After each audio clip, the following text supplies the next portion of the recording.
Hello friends, स्वागत है आपका वीएस एजुकेशन चैनल पर। तो फ्रेंड्स, जैसा कि आप स्क्रीन पर देख रहे हैं कि एक राज्य शिक्षा केंद्र का एक आदेश आया है 27 मार्च 2024 का। तो इस आदेश में ये बात कही गई है कि जो अब से मतलब हालांकि ये पूर्व माध्यमिक शिक्षक जो कक्षाएं चालू करने की बात हो रही है, पूर्व प्राथमिक शिक्षक मतलब जो आपका नर्सरी से लेके KG1 KG2 होता है। तो ये जो मतलब ये नई एजुकेशन पॉलिसी जो बनी है उसमें ये चीज़ों का प्रावधान किया गया है कि अब सरकारी स्कूलों में पूर्व प्राथमिक जो कक्षाएं हैं वो भी चलाई जाएंगी। तो उसी को लेकर के एक अपडेट आकर निकल कर आई है। हालांकि ये जो योजना है ये 2019-20 में, यहाँ पर आप देखिए तो 2019-20 में ये 5 जिलों में मतलब भोपाल हो गया, छिंदवाड़ा हो गया, सीहोर हो गया, सागर और शहडोल में ये 1415 विद्यालयों में ये स्कीम चलाई जा रही थी, एक मतलब प्रयोग के रूप में। अब उसको और बढ़ा करके यहाँ पर 3061 स्कूलों में इसको चलाया गया है। ठीक है, माने इस सत्र से ये चीज़ें चालू हो जाएंगी।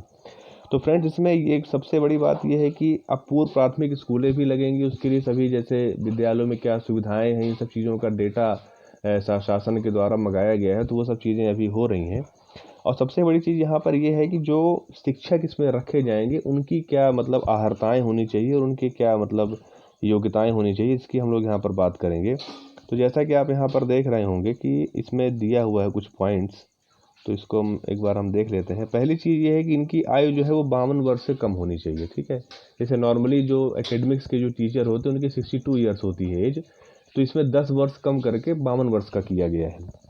उसके बाद एक और चीज़ है क्या कि बच्चों के साथ गतिविधियां करने में सक्षम हों और रुचि भी रखते हों। तीसरा किया गया है कि पूर्व प्राथमिक कक्षा में पढ़ाने का अनुभव हो। चौथा किया गया है कि चयन में महिला शिक्षिका को प्राथमिकता दी जाएगी। ठीक, क्योंकि महिलाएं थोड़ा सा सेंसिटिव होती हैं, छोटे बच्चों को हैंडल करने में ज़्यादा योग्य होती हैं, तो उनको इससे प्राथमिकता मिलेगी। और चौथा पॉइंट ये है इसमें कि पूर्व प्राथमिक शिक्षा में डिप्लोमा को प्राथमिकता दी। मतलब अगर कोई DED किए हैं पूर्व प्राथमिक, अगर कोई जो बच्चों का जो मनोविज्ञान होता है अगर उसका कुछ उन्होंने कोर्स किया है तो उसको वहाँ पर मतलब प्रेफरेंस दी जाएगी। तो फ्रेंड्स, अब यहाँ पे समझने वाली बात यह है कि सरकार, एक तो देखिए आपको अच्छे से पता है कि पद बहुत ज़्यादा खाली है, चाहे वो वर्ग 1 हो, वर्ग 2, वर्ग 3, चाहे कोई भी पद की हम बात करें। अब सरकार ने पूर्व प्राथमिक का भी एक नया सिस्टम शुरू कर दिया है, तो जाहिर सी बात है कि इसमें पद का सृजन किया जाएगा। लेकिन अगर अभी तुरंत इन चीज़ों को लागू करना है तो जाहिर सी बात है कि हमें यहाँ पर अतिथि शिक्षकों को ही रखना पड़ेगा। ठीक है, अगर अतिथि शिक्षक को रखना पड़ेगा तो आप ये मान के चल सकते हैं कि एक तरह से शासन ने यहाँ पर जो 52 ईयर का जो क्राइटेरिया यहाँ पर बता दिया है। तो जैसे अभी तक ये था कि जो रेगुलर टीचर्स होते हैं उनका जो एज लिमिट है वो 62 ईयर्स होता है। अब यहाँ पर अगर तुरंत ये चीज़ें चालू करना है तो जाहिर सी बात है अतिथि शिक्षकों को ही यहाँ पर रखा जाएगा। तो ये अप्रत्यक्ष रूप से ये कहना चाह रहे हैं कि जो अतिथि शिक्षक है उनकी जो सेवा करने की जो मैक्सिमम एज है वो 52 वर्ष करी जाएगी।